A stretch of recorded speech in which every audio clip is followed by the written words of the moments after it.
नमस्कार दोस्तों, मैं S K Singh cover of India से।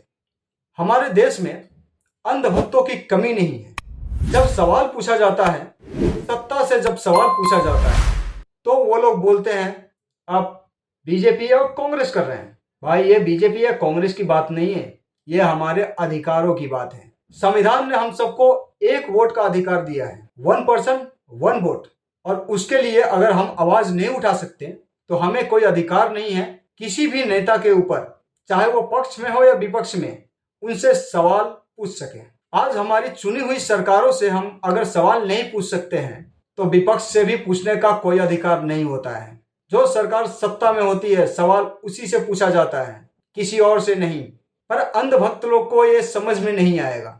उनको एक घुट्टी पिला दिया गया है कि कुछ भी हो, कांग्रेस बीजेपी करना है, हिंदू मुस्लिम करना है। अनुराग ठाकुर जी, आप बोलते हैं कांग्रेस तुष्टीकरण की बात करता है, पर सबसे बड़े तुष्टीकरण तो आप ही कर रहे हैं।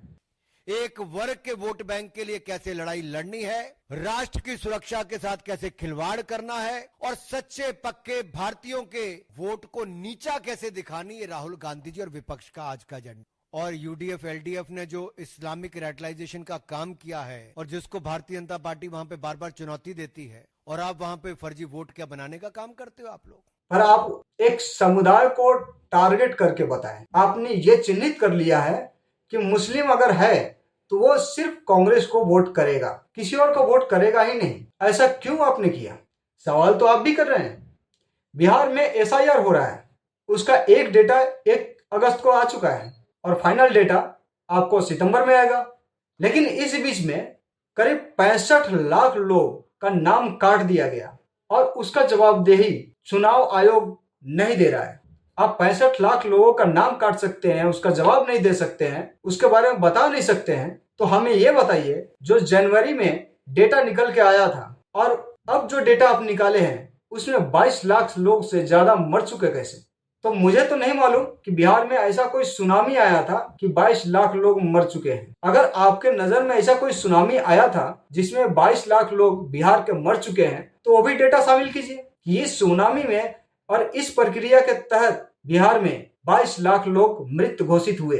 बिहार में इतना बड़ा तो हादसा नहीं हुआ है कि 6-7 महीने में 22 लाख लोग मारे जाए, और आप उसका डेटा भी शेयर नहीं करना चाहते हैं। इससे साफ जाहिर होता है कि आप काम किसके लिए कर रहे हैं। आपको जवाब देना चाहिए चुनाव आयोग जी। अगर इसी प्रकार का चुनाव करवाइएगा, आप पे भरोसा कोई नहीं करेगा। एक संस्था को भरोसेमंद बनने के लिए कई सारे कड़े फैसले करने होते हैं और वो आप कीजिए, कोई रोक नहीं है, पर साथ में वो जवाब भी दीजिए जो पब्लिक के मन में है। मेरे पास कोई न्यूज का ना तो सोर्स है और न कहीं अलग से आता है, ना मैं बनाता हूँ। न्यूज मेरे पास जो भी आता है सोशल मीडिया या वैसे पत्रकार जिसपे हम यकीन कर सकते हैं, उन लोगों के द्वारा ही हमारे पास न्यूज आते हैं। जबकि देखा जाए तो भारत की कई सारी मीडिया वो बिक चुकी है, वो एक तरफा गेम करती है।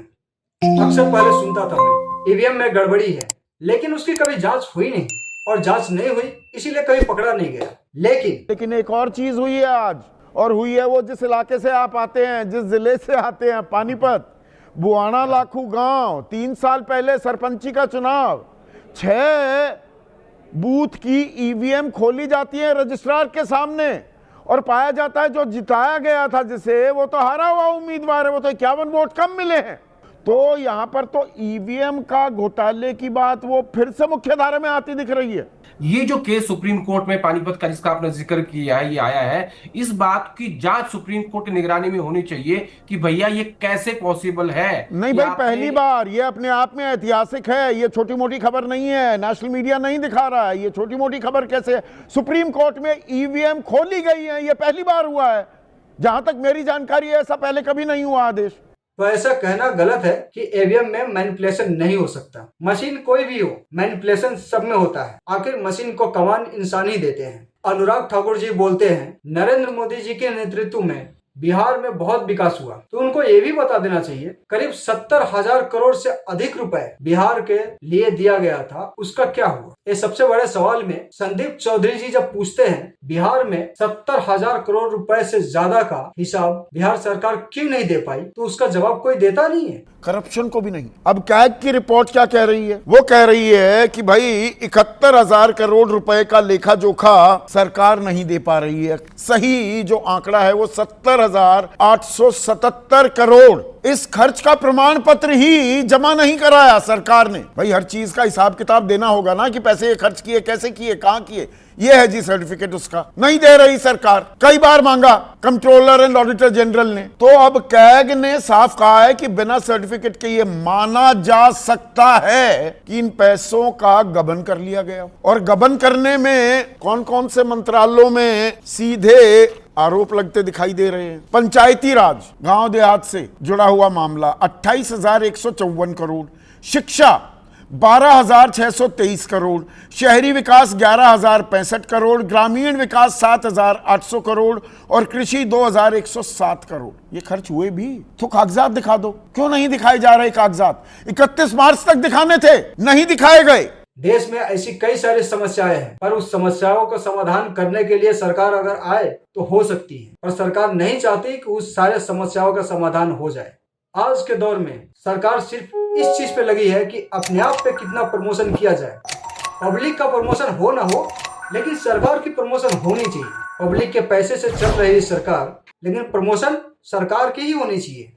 सवाल बहुत सारे हैं, पर जवाब भारत सरकार दे पाएगी क्या? जय हिंद।